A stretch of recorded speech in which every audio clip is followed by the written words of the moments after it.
सो अब formal education, non formal, informal education को जानने के बाद एक टाइप की एजुकेशन और है जिसको पढ़ते हैं कंपैरेटिव एजुकेशन या तुलनात्मक शिक्षा। अब ये होता क्या है? So comparative education is the study of educational theories and practices in various countries. Comparative education considers the implication of comparative studies for the formation and implementation of policies in education, social, national and international development. Right? तो इसको समझने के लिए आप इस तरीके से देख सकते हैं, अगर इंडिया बाकी अदर कंट्रीज की एजुकेशनल प्रैक्टिसेस या पैटर्न्स को अडॉप्ट करती है तो वो होता है comparative education. That means comparison of education in terms of the patterns followed by two or more than two different countries. सबसे पहले तो सिमिलैरिटीज देखती है और डिसिमिलैरिटीज देखती है कि कौन कौन से प्रोग्राम या कौन कौन सी प्रैक्टिसेस हैं जो कि सारी कंट्रीज में के बीच में सिमिलर है. राइट? तो सिमिलैरिटीज देखने के बाद क्या नई नई प्रैक्टिसेस हैं जो हमारी कंट्री नहीं चला रही है, हमारी कंट्रीज रन नहीं कर रही, सो दैट डिसिमिलैरिटीज भी फाउंड करते हैं. एंड पूरी तरीके से कंपैरिजन करने के बाद एक कंपैरेटिव थ्योरी स्टडी करने के बाद क्या करते हैं? अडॉप्ट कर लेते हैं एजुकेशनल प्रोग्राम्स, राइट, जो कि अदर कंट्रीज में चल रहे हैं. So the purpose of comparative education is to adapt feasible educational programmes by scientifically studying the other regions. Like other regions को प्रॉपरली साइंटिफिकली स्टडी करने के बाद जो आउटकम निकलता है कि वो जो एजुकेशनल प्रोग्राम्स, वो जो एजुकेशनल प्रैक्टिसेस अपने कंट्रीज में चला रहे हैं, अगर हमारी कंट्रीज में वो नहीं चल रहे तो हम वहां से वो अडॉप्ट कर लेते हैं वो प्रैक्टिस, और उसे टर्म दिया जाता है कंपैरेटिव एजुकेशन या तुलनात्मक शिक्षा का. राइट? नेक्स्ट है डिस्टेंस एजुकेशन या दूरस्थ शिक्षा. ये क्या है? It is a process to create and provide access to learning when the source of information and the learners are separated by time and distance और both. So process of creating an educational experience of equal qualitative value for the learner to best suit their needs outside the classroom. So basically to curb the distance between student and teacher with the help of technology is your distance education. एक distance को कम करना between the student and the teacher, right, किसी technology के help के द्वारा, तो उसे कहते हैं डिस्टेंस एजुकेशन. जैसे कि बच्चे और टीचर के बीच में डिस्टेंस थ्रू टेक्नोलॉजी कैसे आप हटाओगे और कैसे उसको एजुकेशन प्रोवाइड करोगे जिसमें उसको टाइम की, प्लेस की, इन सब की कन्वीनियंस हो, सुविधा हो. ठीक है? तो ये टेक्नोलॉजी कौन कौन सी यूज हो सकती है? Through online videos, web conferencing, teleconferencing, ये सारा आ गया आपका डिस्टेंस एजुकेशन में. तो अगर हम टेक्नोलॉजी की बात करें तो टेक्नोलॉजी में यहाँ पे आप बोल सकते हो थ्रू ऑनलाइन वीडियोस जो लेक्चर्स डिलीवर होते हैं, जहां पे टाइम, प्लेस एंड स्टूडेंट की कन्वीनियंस का पूरा ध्यान रखा जाता है. देन आपका वेब कॉन्फ्रेंसिंग और वीडियो कॉन्फ्रेंसिंग, लाइक, और आप बोल सकते हो टेली कॉन्फ्रेंसिंग भी. सो इनका यूज करके डिस्टेंस कम हो जाता है between the student and teacher. Right? जहां भी वो बैठे हैं उनको एजुकेशनल वहां पे इम्पार्ट हो रही है, प्रोवाइड हो रही है, तो वो होती है डिस्टेंस एजुकेशन.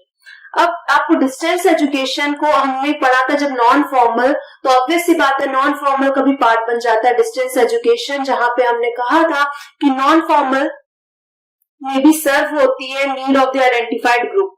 राइट? तो एक फ्लेक्सिबिलिटी होती है, कहाँ, किस टर्म में, करिकुलम में, और पर दिया जाता है by specialised qualified teacher only. तो वो भी आपका हो गया नॉन फॉर्मल एजुकेशन का वन ऑफ द एग्जाम्पल. पर हम डिस्टेंस एजुकेशन को अलग से इसलिए पढ़ रहे हैं क्योंकि ये हमारे कोर्स के लिए बहुत ज्यादा इंपॉर्टेंट है कि आप इसको समझो, तभी आप ओपन स्कूल ओपन यूनिवर्सिटी या इग्नू इन सब के बारे में आगे जान पाओगे. राइट? सो डिस्टेंस एजुकेशन के बारे में कुछ पॉइंट्स और देखते हैं. सबसे पहला पॉइंट आपको डिस्टेंस एजुकेशन में ये याद रखना है कि the university of London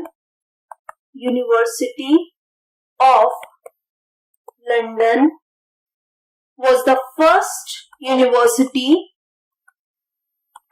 to offer distance learning.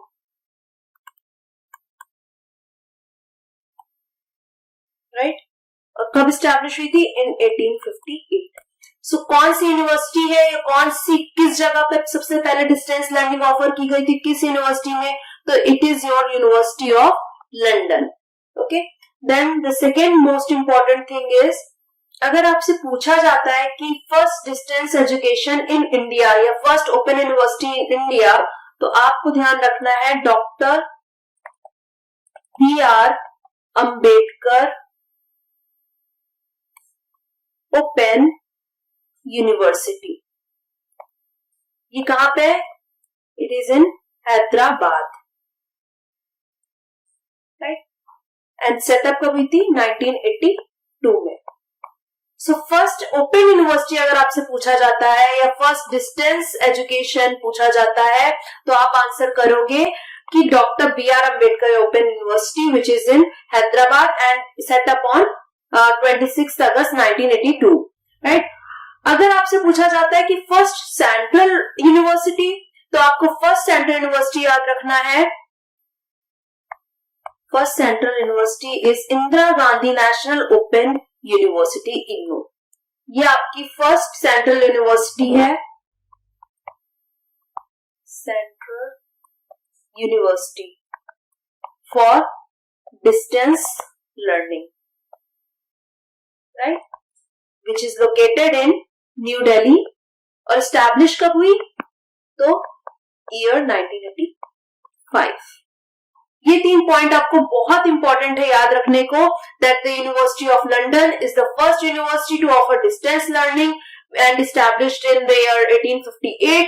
The second point is, अगर पूछा जाता है कि first distance education open university in India, it is your Dr. BR Ambedkar Open University which is in Hyderabad and set up on 26 August 1982. And then third point is IGNOU is a central university located at Delhi, established in 1985. Okay. Next बात करते हैं distance learning में ही 2 type की e learning है, synchronous e learning and asynchronous e learning. अब दोनों के बीच में डिफरेंस क्या होता है? अगर सिंक्रोनस ई लर्निंग बोल रहा है तो it involves online studies, right, through chat and video conferencing. That means it is a tool like real time, right? It is a traditional classroom teaching method despite of the fact that the participant is remotely located. That means synchronous e-learning क्या हो गया कि video conferencing के through, जहां पे it requires time table to follow, right, क्योंकि time table के according organise होगा वेब कॉन्फ्रेंसिंग, ऑनलाइन चैट्स,